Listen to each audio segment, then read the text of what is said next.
Welcome back to a Celtic State of Mind. I'm Paul John Dykes, and I'm joined this evening by Sean Conley, Kevin McCluskey, Chris McElwain on an emotional night because Celtic have secured the 3 points. Sean, that's not the way it looked as though we were going to secure the 3 points, but we did it nonetheless, didn't we? I mean, listen, it goes down as an OG, just like it did back in 1993. And our two favourite young boys players of all time are now Loris Benito and Alan Bowman. Both players scored own goals against Celtic to give us 1-0 victory. Sean, it was a nervy second half, wasn't it? Yeah, look, we were absolutely rampant in the first half, and it was a miracle it was still 0-0. But then there was a noticeable drop in intensity immediately in the second half. Like, it could only be like all the players had crashed from the amount of adrenaline that was going through their system in the first half, and it was very observable, very noticeable. But we got there by hook or by crook, and then, as you mentioned, it was an own goal that did it. It was not beautiful flowing football that we had in the first half, 3 disallowed goals and a missed penalty. And then in the story of the second half really is 3 saves really from Casper Schmeichel. That double save from is it Mare? I can't remember the guy's name. And then the one in the last Mali, and then the last touch of the ball as well is a save from Casper Schmeichel. I don't think we were too much threat in the second half, to be honest, which was disappointing. Hatate looked absolutely spent.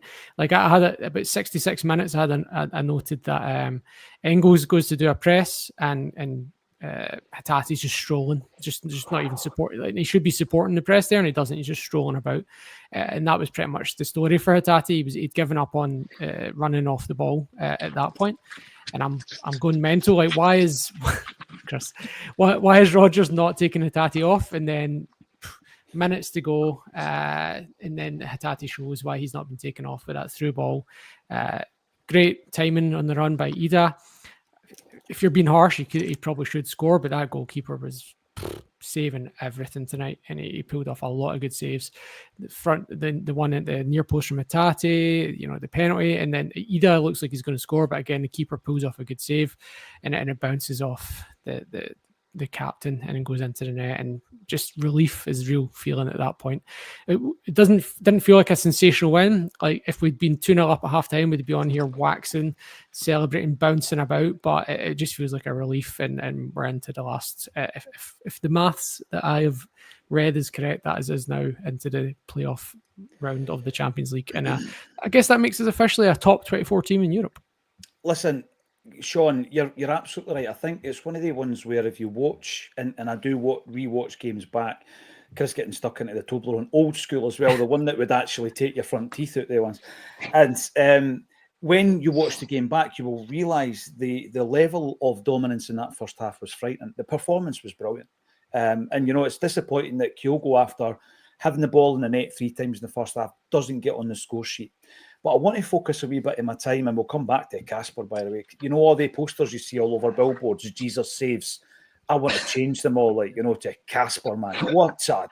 We were talking about the best signing of the summer. You can talk about £11 million record breakers, £9.5 million strikers. Casper Schmeichel, unbelievable. But we'll come back to him. Kevin, Adamida has taken a lot of stick. And I know, the record books won't give him that goal tonight. But he celebrated it like it was his goal, didn't he? And I loved it for the big man because, we talk about footballers as if they're just parts of a team. He needed a bit of confidence tonight. He needed that burst of adrenaline and emotion, celebrating that goal and being the man for that moment. Even though he's not going to be credited with a goal. I quite like the fairy tale of the fact we'll beat them twice. And on the 2 occasions, it's been own goals. This one's for Tiger Tim, but also let's focus on Adam Ida. Exactly. I think it was at the weekend we were speaking about him and how he's just looking like a player that's so low in confidence. Didn't carry a real goal threat with him in the last few games that he's played, and you've not really felt, or certainly I've not really felt that confident when he's been in front of goal that he was actually going to finish it off. But tonight, that little moment is what a confident and on fire Adamida can bring to you. So he's unfortunate that he doesn't score the goal, and maybe domestically or against any other keeper he would score that goal, but Keller was excellent tonight, I thought, in goals for Bern. He was saving everything that came to him. It was going to be either a spectacular goal or a sclaff, stramash, a lucky goal like the one that we got that was going to beat him. Take it. But we don't get the goal. We don't get the goal if it's not for Ida, for what he does. It's to take it back the step. It's a fantastic pass from Rio Hatate, and I'm 4 minutes later than Sean. I've got 70 minutes where I've got my note where he looks like a spent force, and he was done. But the reason he's been kept in the park is because he's the one player that's got the vision and the ability, even as a spent force, to play that pass. It was the first time in the whole of the second half, I think we really played the ball in behind them and got in. Time to perfection. Ida's so strong to hold off the defender and get in there. Yeah. Probably he should score, but he's got to be there to miss it. He is in there.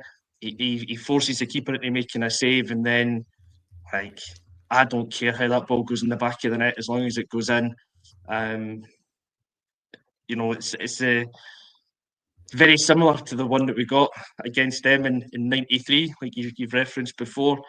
But like I said, I don't care how it goes in. It's just got to go in, and Ida takes so much credit for it. And he will celebrate it like it's his goal, because if he's not there to do what he does, we don't score, and we are sitting here really frustrated at a 0-0 draw in a game that we feel that we should have won. So give him all the credit in the world for that. And yeah, he's turned an awkward full time into a joyous one, because again, Sean's right. That's us through to the playoffs. We're there. Yeah, and just had a look. We're 4 points clear of 25th place, yeah, which is Man City. So we're 4 points clear of Man City. Yeah, we're through. So we're there. We're up just what we wanted at the beginning of the night. Sitting on 18th place, level points with Bayern Munich, Real Madrid, and Juventus. It is, and Borussia company to be in. And we also Borussia. Yeah, I mean, listen, guys, it's one of the ones, and I'm going to bring up some of the comments, because these post-match streams are filled with emotion, filled with absolute emotion, the highs and the lows and all that kind of stuff. And a lot of people are saying, we squeezed through and all the rest of it. Listen, the entirety of the game is what we have to analyse here. And we were brilliant in the first half. We were absolutely outstanding in the first half. The one thing I was going to point out, Kev, as brilliant as Kyogo was in that first half, that chance falls to him, that diminutive little character that he is. He might not have the kind of upper body strength of Adam Ida to hold off the defender and get the touch and play it in. Who knows? It's great. I don't care. It went in the back of the net. But I do think, Chris, we need to look at the game in its entirety, not just the tension and the stress-filled second half, because we were outstanding in the first. You're muted, mate. You're muted. Sorry. It's all right, bro. Emotional tonight. No, I think you're right. The levels of energy and intensity we showed in that first half, it was always going to be difficult to sustain that through the second half, and that was one of our fears at half time. But what you had in that second half was a hell of a lot of heart, and I don't mean Joe Hart, who was excellent on commentary again, by the way, but heart by every one of those players. I mean, okay, look, Hatate was dead on his feet in all of our opinions, about 70, 75 minutes, but he would have died on that park, I think, to get us through tonight. So I want to give him credit for that. Ida, doesn't matter how it goes. I mean, I said in the pre-match, I'd take a scrappy 1-0. I'd have bitten your hand off for that beforehand. Actually, we had some brilliant play in the first half, as you say. We were by far and away the better team, I would say, for the bulk of that match. Ultimately, it was mentality, it was resilience, it was a willingness to go right into the end of that match that got us through. That and a certain Danish goalkeeper who has probably earned himself a free Toblerone tonight for that performance, because I've made the point on the group chat, that was reminiscent of his old man. His old fella made a couple of those double saves in the past, and by God, those were worth his original deal, his extension, you name it. I think he's paid us back, and then some. What a player! But to a man tonight, I thought we were outstanding. I wouldn't fault any one of the players tonight at all. Really proud of the team, really proud of the manager, and extremely proud of everybody that stood there and sang their hearts out for the 90+ minutes. Gotta love this. This is what we look forward to. This is why we love the team, because they give us moments like this. See the thing, right? I'm going to go back. Celtic State of Mind's first episode was in 2017. Yep. It was Kevin Graham and I at my kitchen table, as I keep banging on about. And at that point, Kevin Graham says to me, Celtic are no longer a Champions League team. And he's maintained that for a long part of Acsom's lifespan of almost 8 years now, Sean. And I remember when Brendan Rodgers came back, because as fans, we are demanding. We're a very demanding fan base. We want more. The more you give us, the more we want, right? It's one of the ones. And, you know, he was asked a question about European progression. And the big thing was, what does it look like? What does European progression look like? Well, before this game kicked off tonight, we spoke about going out and getting that win. By hook or by crook, we got it, right? And this is European progression. You've already read out some of the names of the teams that we're level with in this group after 7 games, not after one game when Brendan Rodgers walks into a press conference and says, like, let's just play the final between us and Borussia Dortmund, tongue in cheek, because we had that opening victory against Slovan Bratislava. That's 90 minutes of football. We're 7 games in. We've gone to Germany and played Borussia Dortmund. We've gone to Italy and played Atalanta. Some of the results we've had have been disappointing, and they've been draws in the Champions League, Sean.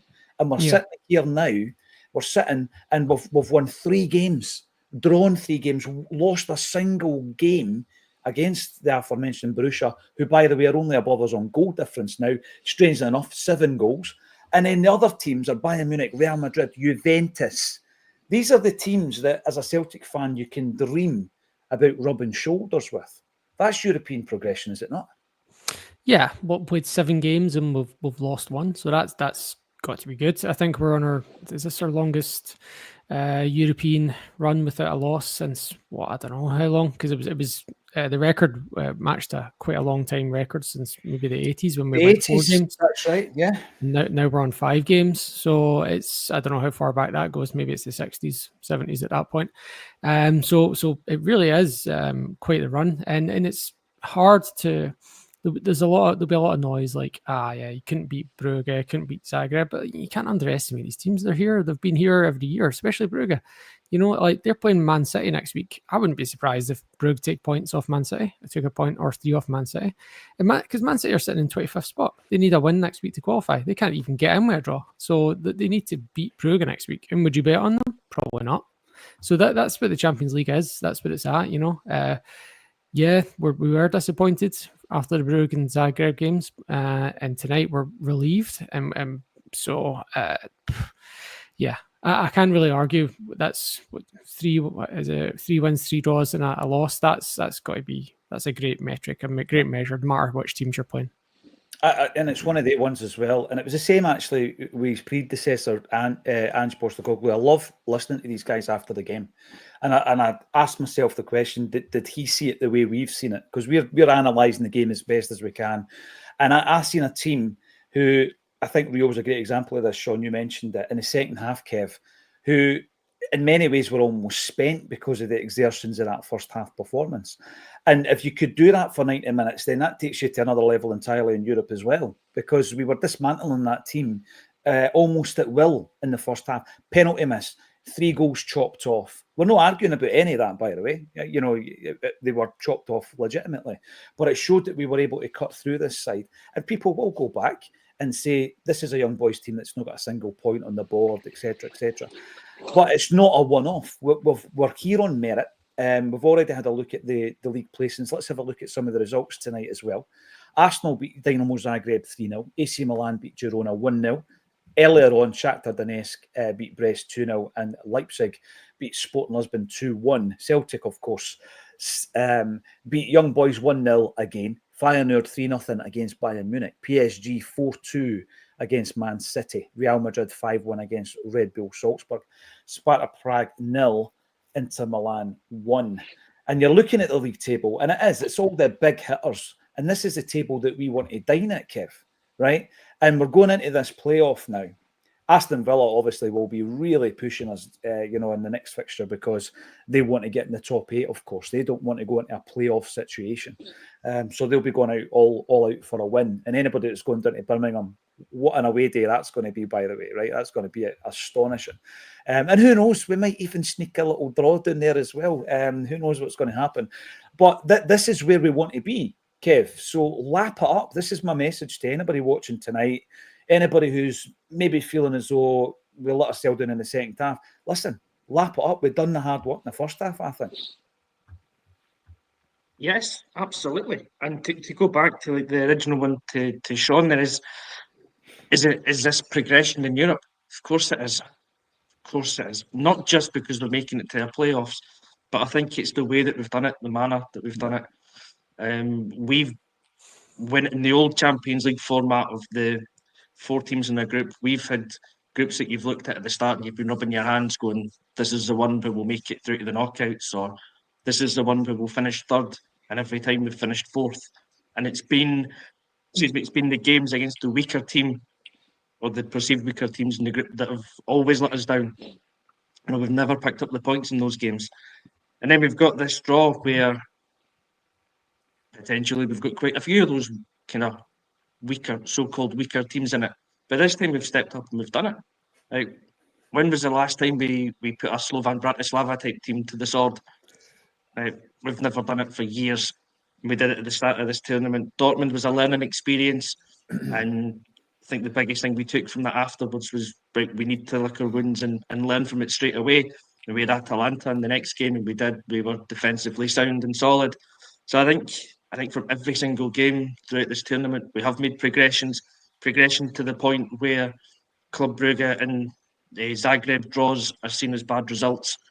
Right? And I'm the worst for that one because I think they were bad results. I think we should be winning those games. So I hold my hands up to that. But isn't that progression to think that those are games that we should win and be disappointed when we don't? When a few years ago we would have probably kind of settled for drawing those games because that was our level. So I think we've absolutely stepped up big time this season. I don't even know what you actually asked me. First of all, I just went on a little rant about how we've progressed through there. I'll tell you what it was, Kev. It's the level of expectation, really, is what we're talking about. It's the fact that. So I was answering your question. Absolutely, absolutely. Brendan Rodgers comes in, and I think, if you analyse what he did first time round, and you're looking at invincible trebles and the phenomenal football and the great signings and everything else, absolute domination and battering Rangers most of the time. But the one thing probably that we didn't tick off was the European endeavours. There were some moments, Anderlecht, I think you mentioned Anderlecht game, Manchester City draws, etc. But in terms of a campaign, you couldn't say that was the campaign that we really, ticked the box. We didn't do it. So this time around, last season was so disappointing, Kev. You know what I mean? I mean, tonight, Maeda gets a late sending off. I already mentioned that, right? He gets a late sending off. He was sent off in the game that we capitulated in last season. Right. And some of the other results, we were so close to, and it was almost like the bad luck story. Well, see, tonight, we weren't close. We done it. And it doesn't matter if you always do it with style. We've done it, and that's all that matters, So I think it's the expectations, right? We've just qualified tonight, and some people are moaning about the performance. It's like, come on. Now, I'm looking at the teams at the moment as it stands, and this isn't going to be the final placings, obviously, because you're looking at Villa, for example. Will they get something in their final game against us at home? The bookies probably say yes. But that middle section, Chris, is the one we've been focusing on. Some of us even dared to dream going into some of the games that we might finish in the top 8, but that's not going to happen. But the teams sitting 9 to 24th at the moment, these are the teams that 9 to 16, you play your first leg at home, right? And then obviously the second leg, you're the away side. But these are the teams that we could face again, I guess. So Club Brugge are in there. We might face them again. Borussia Dortmund are in there as well. And then if the results go their way, Dynamo Zagreb on 8 points might end up getting a win in the last game, and we might face them again. But it's the mouth-watering games like Real Madrid, for example, Bayern Munich. These Feyenoord, we played Feyenoord last season, and we beat them. Lagerbielke scored the winning goal. We went away with 2 sendings off. Otherwise, it might have been different. There's winnable ties even within that middle section, Chris. So you dream even further. Your expectations rise even further. And as I was saying, by the way, big shout out to John Yogo Hughes. I hope you're all right, big man, because earlier on you were the most stressed Celtic fan on the planet. So I hope you're all right and you enjoyed that and you've managed to get out from behind your couches just to relax and get the feet up. But this is what happens, Chris, isn't it? The expectations level, we just keep pushing the envelope as fans, and that's all right. We do, and that goes back to what you said about progression. I mean, I think look, putting ourselves in this position tonight to qualify to the extent we have, that's progression. That can only be measured as progression, because last couple of seasons that would have seemed unthinkable. It really would have. So credit where it's due. We've put ourselves in a position where our expectation levels have risen in Europe and will continue to rise. And you mentioned a few of the teams there. You're right. We can look at some of those teams and think, well, we shouldn't be scared of them. That's not to say we'll take anything for granted and suddenly we're not, world beaters. Absolutely not. But we're in that group. We're in amongst those teams because we deserve to be, because we have performed in this tournament to the level that has got us here. We're in there. I mean, we're ahead of Man City, for goodness sakes. Well, their resources and all their, prestige and whatever you want to call it, and all the millions upon millions of pounds. The point is, we're above them. And we're not above them because we're lucky. We're not above them because of format. We're above them because we've done our job in this tournament and in this competition. So I hate to coin, Brendan Rodgers here, but I'm like, whoever we face, bring them on. Bring them on. Let's just get to it. Let's just bring them on. I don't think we have to fear anything going into this, this next round of fixtures, because we've shown progression. The challenge now for the manager and the club is, let's build on this success. We've still got time in this recruitment window. We've got a summer window coming up. Hopefully this is now us getting to a position where we can establish ourselves in this competition and continue to just intermittently chip away. I mean, you're right. If we ever see a Lisbon in a lifetime, as as friend of the show Stephen Craig likes to talk about, I think it's a great saying. I would love to see it. We don't know how realistic it is, but what we want to see is just that intermittent increase. Back the manager, back the club, because look what we can do. Look what we can do when we get things right. When you're talking about backing the manager, that's going to be, the point of discussion tomorrow. What happens now? Now we know we're in. Now we know what we've got to play with. And I'm not pinpointing yourself 3XO void, but we dropped the level significantly and don't deserve to progress. Sorry, we do deserve to progress. Over the 7 games, we do. Over tonight's game, just for that first half performance alone, we deserve to progress. So, Sean, this is some of the comments that we're going to get coming through, and I just think it's one of the ones where, what is it you expect? You expect us to go out there and beat them 5 or 6 now? There's teams in that league that I'm looking at, Sean, particularly Feyenoord, because they were no great shakes as far as I was concerned last season when Celtic faced them on both occasions. Yeah, but their current players have been linked with some high-profile moves, so I think they're doing pretty well this year. No, they're doing well. They're doing well, but that's progress. This is for me, it's an example of the type of progress that you can make, season on season. So we looked at Feyenoord last season. We thought, nae great shakes. Look at them now. Last season, we were nae great shakes. This season, we're not the finished article, but we're moving in the right direction.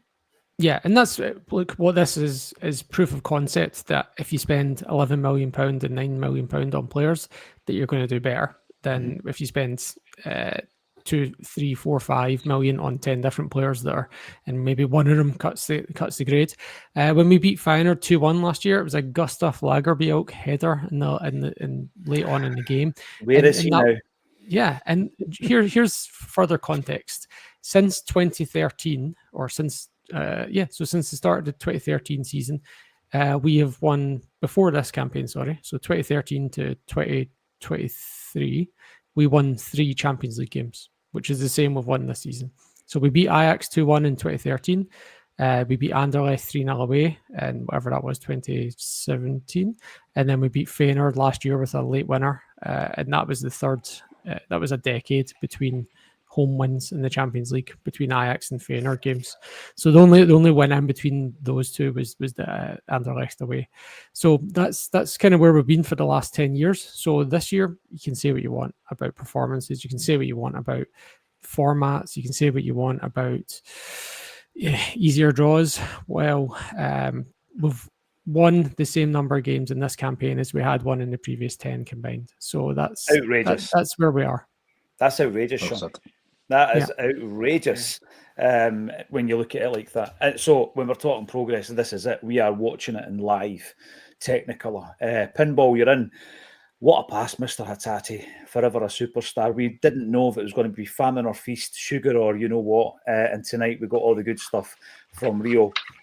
Yeah, the good stuff. And we've also got Jim Irvin coming in. Big Ida paid back his fee now.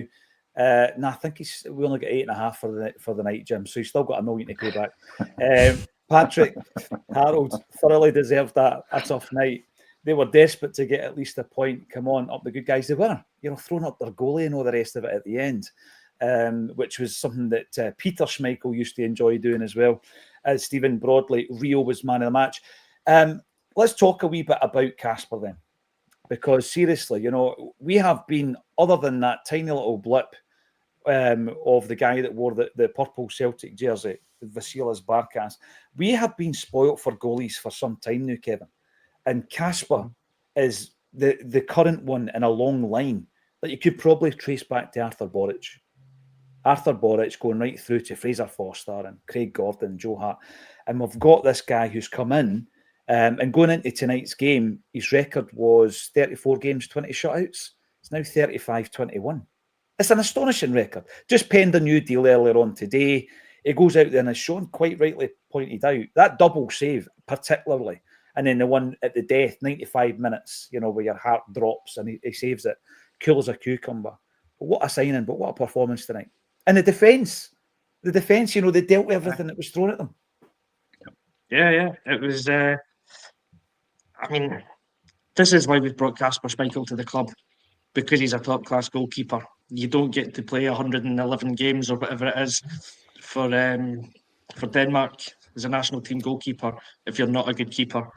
I've said it in other ones. I know we didn't pay a transfer fee for him, but if we had paid a transfer fee for him, he's just repaid it all in that one night. Excuse me, for the post that came in there to say that Hatate was man of the match, I disagree. He said one of the best moments in the match, and he was really good in the first half, and his pass for the goal division is unreal. But for me, Schmeichel's the man of the match, because as much as we were brilliant in the first half, and it was all about just mistiming a couple of runs, and if we'd got them right, we're going in a couple of goals up. If Engel scores that penalty, we're 1-0 up, and it's a totally different game. There's moments in that match, 0-0. I think it's in the 60-something minute, I can't remember what it is, but he makes the double save from Malin. If that goes in, I don't know that we're coming back, because we looked a bit shell-shocked at that time. We'd lost our shape and we weren't playing like a team like we were in the first half. So that's a massive moment for us. That's where the keeper earns his wages. A good keeper will win you a league get you through a cup competition over the course of a season, because he'll make those big saves at the big moments. And Kalmak's another one definitely who would be in as a shout for man of the match. But just for the importance of the saves that he makes at that moment. And then, again, right at the very end, young boys are just throwing everything at it, as they've got every right to do, because they don't want to go through the whole campaign without picking up a single point. The concentration levels of Schmeichel for each of the saves is unreal, and to pull that one off right at the very end, it's just, this is why we sign players like that. And you see it with him. These are the nights that he wants to, or these are the reasons why he wants to be at this club, for nights like this.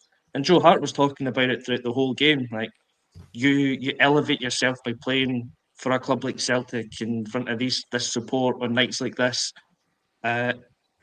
He's got the backing of the support for the whole game, and then he repays it with those saves. I thought he was fantastic tonight.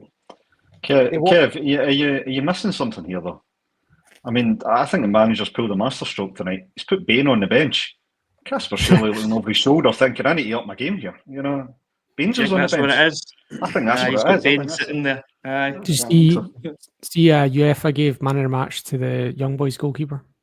Did they? Not. To be fair, that was a better performance as well. Well, yeah. When you look at the chances in the first half that we had, and obviously, up to a point, he's keeping a clean sheet. But it's one of the ones. There were some big performances out there tonight, guys. Casper Schmeichel, of course, Rio Hatate. I thought Callum McGregor was outstanding, particularly in the first half, and he was doing things that was kind of going against what the criticism is. Oh, he doesn't have the legs, he doesn't progress the ball and all the rest of it. It's all about passing back to the centre halves. I never saw any of that tonight. I thought it was a tremendous performance by Callum McGregor. It begs the question, let's look ahead a wee bit. How does this affect what we're doing in January? Obviously, we're now on the 22nd. Chris, I think you look at a player like, and by the way, Engels, yes, he missed the penalty, but see over the piece, and I think he ran out of legs himself. Over the piece, I thought he played really, really well. And it's about what we're going to do in every transfer window, not just in this one. And you know what? This transfer window, how much it's going to impact with players settling in for, the later games, etc. Who knows? But you're bringing them in for the next campaign and you're constantly building to get better and better. But I think Sean mentioned earlier on in the show, Chris, that this almost justifies the approach of the last window. I mean, can you imagine? It's not going to happen in January as such, but can you imagine bringing that calibre of player in every single window and and improving the squad to the point where you're still looking at the squad and thinking, got a few passengers on that bench. I'm looking at Nawrocki, I'm thinking, he's a passenger, right? He's played 9 minutes of football this season. Yang and Palmer, would you have thrown them on and thought they're going to do anything to change the game? Probably not. So there's some areas of that squad where you bring in a higher calibre player and it's just going to improve the standard across the board. How are we going to do that in January? Is KT the man? Obviously, there's been a lot of other names mentioned, but when's he going to be announced? I think he was on the bench for Arsenal tonight. Yeah, I mean, it's. I think there's two elements to look at. I mean, one, you're paying that money, you're bringing in a better calibre player, or you'd expect to be bringing in a better calibre player than what we've done in previous years, and hopefully that's reflected in some of the performances we've had this season. And I do think that a lot of the new players are playing their part. But you're also backing the manager.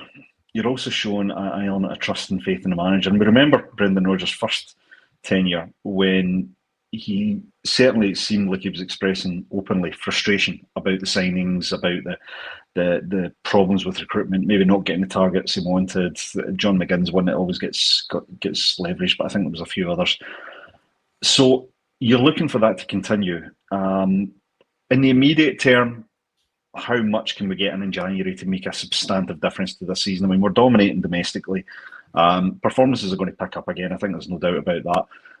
We've got, progression in Europe, but, who can you bring in can make that immediate impact at that point? So you're thinking long term. But I think, players like KT, absolutely, we know what he can bring. We know his quality. And if Brendan can find a combination with him and Greg Taylor, then I think potentially you've got you've got a player like Taylor who is great going forward, actually brings a lot to the table when we're dominating. But we know, defensively maybe not quite as effective. KT does have that in his locker. Questions over his fitness. Well, you've got quality backups there.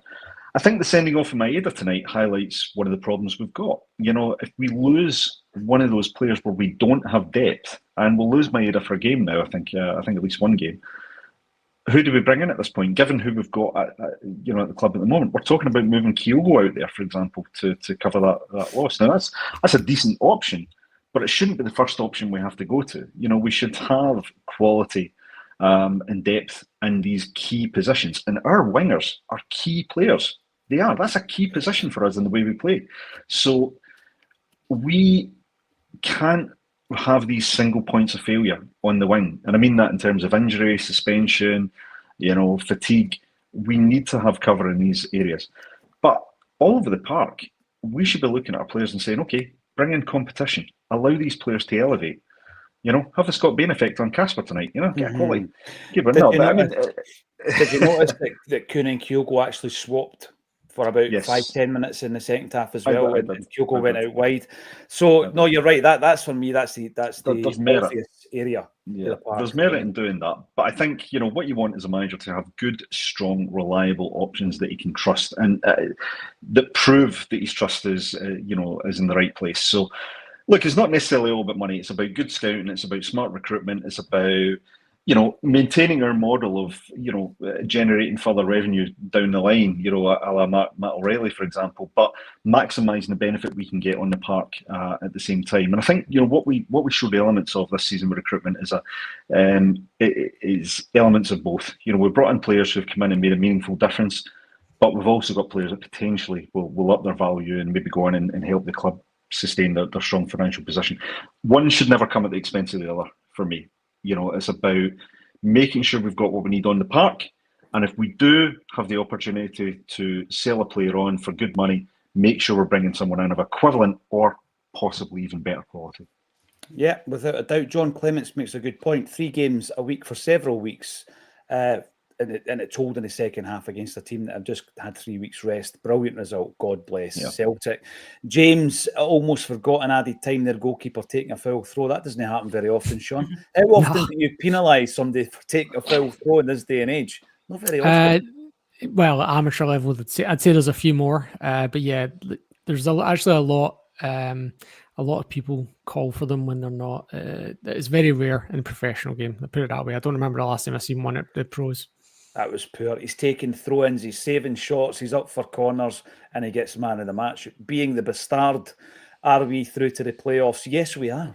We are through to the playoffs. Sir, enjoy the rest of your night. Big Joe interviewing Casper on TNT. I'm going to go and watch that, Pigeon M. Somebody else has just said they're going to watch the game back. Go and enjoy it. Go and enjoy the fact that we're into the playoffs of the Champions League. This is progress. Sean pulled out a tremendous stat there. We've won 3 games in this campaign. We'd only won 3 in the previous 10 years, Sean, in the Champions League. Unbelievable stat. Go and enjoy it. Doesn't matter that we scraped through with 1-0, ricochet off their defender and into the net. It was Big Eda's night for me. It was Casper's night, and every Celtic fan should enjoy it because it doesn't happen very often. Thanks, everybody, for getting involved. 2,500 as we close for this evening. So thank you, every single one of you, for coming in and sharing the joy and the emotion of Celtic doing something in the Champions League and making progress. If you want to come and join us on a live stage with someone who got us through to a final of European competition, then John Hartson's going to be with us on Thursday of next week. And the ticket link, 38 tickets left, is underneath the video. Thanks for joining us once again on A Celtic State of Mind. Hail, hail. Hail, hail.